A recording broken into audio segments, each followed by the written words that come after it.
Imagine stepping into a world that's, what, 71% covered in water, Mm-hmm. just teeming with vibrant life, hiding these incredible landscapes. Mm-hmm. It feels like another planet entirely. Mm-hmm. For so many of us, that's the dream, right? Scuba diving. Hmm. But if you're looking to finally take that plunge, you pretty quickly run into this. Well, it feels like an alphabet soup of certification agencies. Oh, absolutely. It can be really confusing. You've got over 150 different organizations worldwide offering scuba certifications. Wow, 150. Yeah, so whether you're a complete beginner or maybe you're already diving and want to expand your training, just figuring out which one is right for you, it can feel pretty overwhelming. It really does. Feels like you need a map just for the agencies themselves. So today we're embarking on, let's call it a deep dive into three of the biggest names you'll hear: SSI and NAUI. The big three, yeah. We're going to unpack their, unique flavors, their histories, what kind of sets their training apart. But here's where I think it gets really interesting. We're also going to uncover the maybe surprising truth about what truly matters most when you get your dive certification. That's the key takeaway, really. Exactly. So let's unpack this and get you well informed for your own underwater adventures. Okay, so let's start with the big picture, scuba certification. Unlike some other sports, there isn't one single, centralized body that certifies everyone or regulates everything. Right. No single governing body. Instead, you have many different organizations, like the ones we're talking about today, PADI, SSI, NAUI, and others. They all contribute to educating divers and, importantly, setting the standards for the sport around the world. Over the years, they've developed the training procedures, the safety protocols that have really become standard practice for divers everywhere. And it's interesting because, especially the beginning levels, the recreational diving courses, they're actually relatively similar across the board, aren't they? Yeah. Maybe a few minor variations here and there. That's right. They're really significant differences. They tend to show up more when you get into the professional levels or technical diving, much more specialized stuff. Okay, so that similarity at the start, it leads to something crucial, right? A point you made earlier. Yes, and it's something we really want you to keep in mind as we go through this. While, yes, choosing an agency is part of the process, honestly, nothing is more important than having a good instructor. The instructor factor. Exactly. Someone with experience, a good attitude, and just a really keen mind for safety. The course, no matter whose name is on it, PAD, SSI, whatever, Yeah. it's only as good as the person actually teaching it. That's such a powerful point. We'll definitely circle back to that. But for now, let's dive into the first big one, PADI, the Professional Association of Dive Instructors. If you've heard of one agency, it's probably. Definitely. They are, by far, the largest scuba diving organization in the world, a truly global for-profit corporation. And they have a specific origin story, founded back in 1966, in Illinois, actually, by two guys, John Cronin and Ralph Erickson. And they had a clear goal. Yeah, they wanted to make diving more accessible. Their idea was to create solid, instructionally sound training that would lead to divers feeling more confident and, importantly for a business, keep them coming back. Recurring divers. And that focus on accessibility clearly worked. I read they started really small, like operating out of a restaurant basement or something. Something like that, yeah. Humble beginnings. But they grew. By 1967, just a year later, they introduced the first recreational diving certification requirements, their first advanced course, specialty programs. They moved fast. By the late 80s. By the late 80s, they were pretty much the leading scuba training organization globally. They'd really cemented that position. What's their philosophy? I heard something about 4 E's. Right, the 4E philosophy. It stands for education, experience, equipment, and environmental conservation. It's their framework. Okay, break that down a bit. Education is obvious. Sure. Education covers all their courses, beginner to pro. Experience is about learning through practice, building skills, but also the community aspect PADI fosters. Equipment means staying current with gear and safety.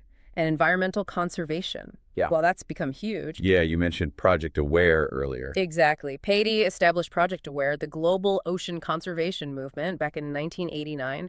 It shows a long-standing commitment. And the scale is just immense, averaging over 900,000 certifications a year. Huge numbers. And they offer recreational plus some technical training. Their network, over 6,600 dive shops, 186 countries. It's massive. With that kind of scale, does it ever feel impersonal? Yeah. Or is there criticism about maybe quantity over quality? That's definitely a conversation you hear in the dive community. Their sheer size offers incredible accessibility, which is great. You can find PADI almost anywhere. But yeah, it has faced criticism. Some cynics joke, put another dollar in. Ouch. Yeah. Suggesting maybe a focus on volume. But, you can't deny they've done an amazing job marketing scuba diving, making it seem friendly, approachable, opening the door for millions. And look, a good PADI instructor is still a good instructor. The framework allows for quality teaching. Okay, good point. So PADI is the giant. Mm. Let's move to the next one. Scuba Schools International, or SSI. How do they compare? SSI is interesting. They position themselves more as a retail-based organization, and they're big not just in scuba, but freediving, snorkeling, even swimming. They're known as kind of the digital innovator. Digital innovator. Okay, when did they start? SSI was founded in 1970 by Robert Clark. He apparently saw a gap in how the industry was regulated or maybe how training materials were presented. They were actually the first ones to bring out a full training program that included video. Ahead of the curve there. Definitely. And a big moment for them was in 2014 when they were acquired by Maersk, the equipment manufacturer. That gave them a huge boost in market presence. Makes sense. And their reach now. Pretty global, too. Over 110 countries, more than 2,800 international locations. Still big, though not PADI scale. And their philosophy. PADI as the 4E. As the scuba diving diamond. Similar concepts, different branding. It's knowledge, skills, equipment, and experience. Okay, knowledge for safety, skills through repetition, equipment for comfort. What about experience? For experience, SSI really emphasizes encouraging divers to go above and beyond the minimum number of required course dives. They want you out there diving more. And how does the digital innovator tag play into this? You mentioned an app. Yes, the MySI app. It's really central to their approach. It's like an all-in-one resource. Digital certification cards, all your learning materials, your logbook, it's all there. Convenient. Very. And it ties into their flexibility with materials. You might be able to borrow manuals or buy them online for life, or just use the digital versions which get updated. This often makes SSI courses potentially a bit cheaper. Interesting. And their environmental angle. They have the Blue Oceans movement. Similar to Project Aware, it focuses on educating divers about plastic waste, shark finning, coral reef issues, the critical stuff. And their push for digital materials inherently helps reduce plastic use too. Good to see that commitment across the board. Yeah. All right, so PADI, the giant. SSI, the digital innovator. Let's talk about the third one. NAUI. National Association of Underwater Instructors. Right, NAUI. Now, these guys are different again. They are a not-for-profit organization, and they're known for, let's say, exceptionally high training standards, both recreational and technical. And they're the oldest of the three, right? They are. Traces roots back to 1955, formally set up in 1959. So, yeah, they've been around the longest. Their motto really says it all: dive safety through education. 1955. Yeah. Wow. And didn't Jacques Cousteau have a connection? He did. Jacques Cousteau was on NAUI's very first board of directors. That gives them some serious historical weight. Street cred, as you said. Definitely street cred. And who uses them for training? I heard some big names. Yeah, organizations like Disneyland for their underwater performers, NASA for astronaut training. Even the U.S. Navy SEALs use NAUI training protocols. Yeah. That really speaks volumes about the perceived rigor of their programs. So rigor seems key. What does that mean in practice? More classroom time. Often, yes. A more traditional approach sometimes, maybe more classroom focus. But the main thing is a real emphasis on proficiency and skills mastery. Yeah. You need to really demonstrate competence before you move on. And instructors have more freedom. They do. NAUI instructors generally have more autonomy and flexibility in how they structure and deliver their courses within the NAUI standards, of course. This can lead to a really tailored, in-depth experience if you have an instructor who uses that flexibility well. You mentioned a more robust nerdship on the technical side for NAUI. What's that about? Yeah. It means they often dive deeper, excuse the pun, into the theory. Diving physics, physiology, preparing you maybe more thoroughly for complex situations or technical diving later on. And their dive tables are different too, more conservative. Slightly, yes. Their dive tables, which help you plan safe dive times and depths to avoid decompression sickness, are generally a bit more conservative than others. Meaning less bottom time. Potentially, yes. You trade a bit of bottom time for what some perceive as an extra safety margin. It appeals to a certain type of diver, and like the others, they have a conservation arm, the Green Diver Initiative, or GDI. Okay, so three distinct flavors. PADI, the global giant, SSI, the digital innovator, NAUI, the thorough traditionalist, maybe. That's a fair summary, yeah. Let's compare the actual courses now, starting at the beginning. Open water certification, your Yeah. basic ticket to dive. Right. For this first level, the key thing to know is that all three, PADI, open water diver, SSI, open water diver, NAUI, scuba diver, they're all generally accepted worldwide. So get certified with one, dive anywhere. Pretty much. Any dive shop will recognize those certifications. And it's usually easy to cross over later if you want to take an advanced course with a different agency. You're not locked in.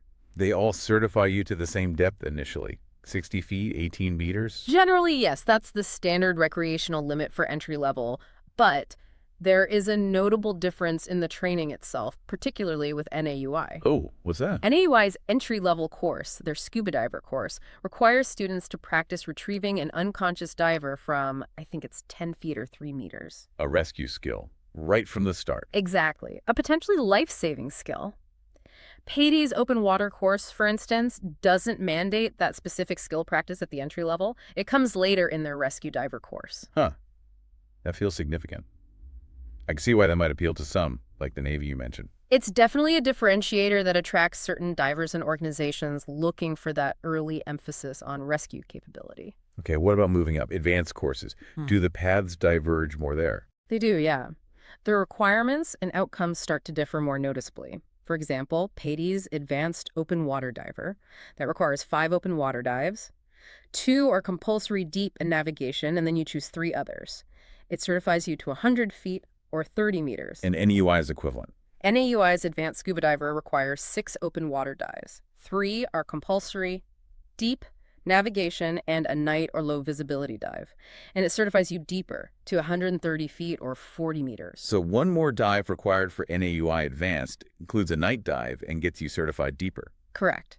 You see how the philosophies start playing out in the course structure? SSI's advanced options have their own structure too, often involving completing a certain number of specialty courses. Right, and what about going pro? Becoming a dive master or instructor? Big differences there. Definitely, especially in terms of prerequisites and maybe job opportunities. PADI, being the giant, has, well, more than 137,000 professional members worldwide. So naturally, there's generally more demand for PADI instructors globally. If your goal is to work in resorts all over the world, PADI arguably has the biggest network and potentially more PADI jobs available. What about SSI pros? SSI is, as they say, growing in leaps and bounds.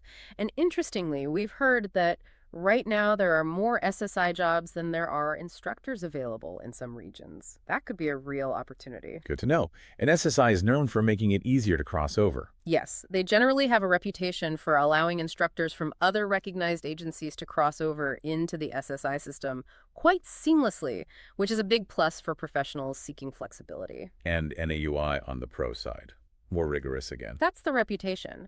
For instance, to even start their dive master course, NAUI requires a minimum of 50 logged open water dives. PADI requires 40 to start. Okay, higher bar to clear. And becoming an NAUI instructor is often described as more demanding, with more detailed prerequisites. Crossing over can also be trickier.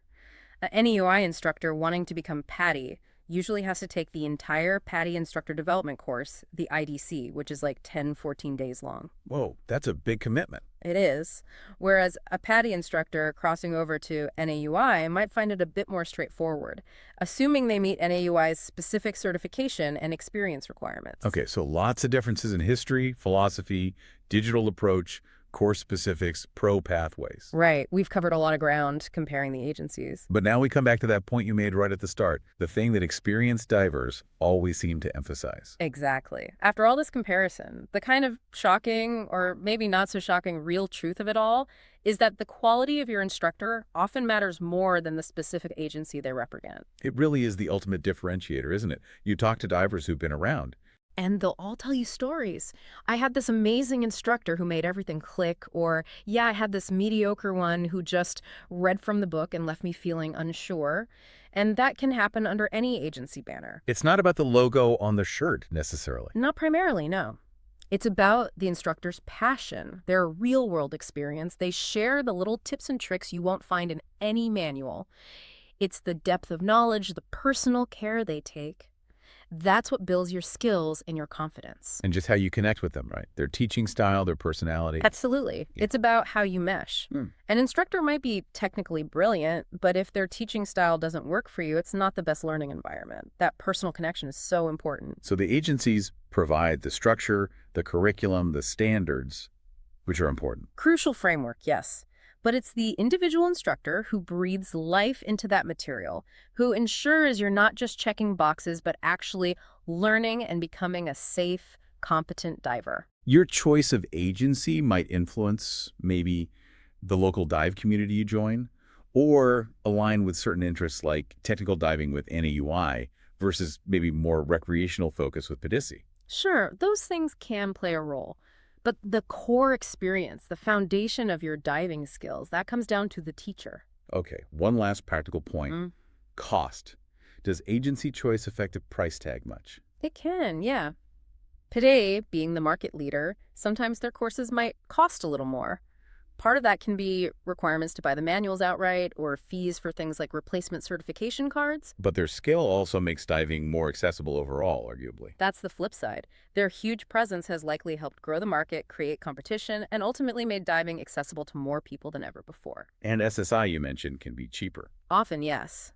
Their flexibility with materials borrowing manuals, the free lifetime digital access with updates that can definitely lower the upfront cost for students, which is a big factor for many people. Right, definitely a practical thing to consider. So, wrapping this all up, what does it mean for you, the person thinking about getting certified or taking the next step? We've plunged into PADI, SSI, and NAUI. Hmm. Looked at their histories, how they operate, their different educational vibes. From PADI's global machine and step-by-step system to SSI's slick digital approach to NAUI's deep-rooted focus on thoroughness and instructor freedom. They all offer a legitimate, recognized way to get underwater and explore safely. You really can't make a wrong choice in terms of the card itself being accepted. Absolutely. They're all respected routes. But Yeah. that profound takeaway we keep coming back to. It's the instructor. Your diving journey, your confidence, your skills, Hmm. they're going to be shaped so much less by the logo on your C card. And far, far more by the dedicated, experienced, passionate instructor who's right there with you, guiding you through it all. It's that human connection, the quality of the teaching, the mentorship. That's what makes the real difference. That's what makes it unforgettable and safe. Couldn't agree more. So as you think about your own deep dive, maybe your first one or your next one, here's something to mull over. What kind of connection will you look for in the person teaching you? And how might focusing on that relationship shape your entire underwater adventure?